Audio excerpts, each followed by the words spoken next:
Welcome to Burlap Teachers. Enjoy the video. In this video, I will show how to set up a Leap chess clock. First, locate the power button, usually on the side or back, and press it to turn on your device. Once powered, you will typically see a default time or a menu.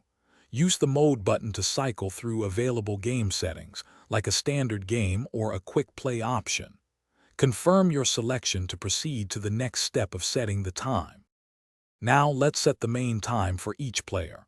Press the Set or Menu button to access the time configuration. You will see digits flashing, indicating they are ready for adjustment. Use the plus and minus buttons to increase or decrease the minutes and seconds. For example, set it to 5 minutes for a quick game. Remember to set the same duration for both player 1 and player 2. Many games use bonus time, either an increment or a delay. An increment adds time after each move, while a delay pauses the clock before it starts counting down. Find this option in your clock settings menu. Use the adjustment buttons to set your preferred bonus, for instance, 5 seconds. This ensures fair play and prevents time pressure from becoming too overwhelming in longer games.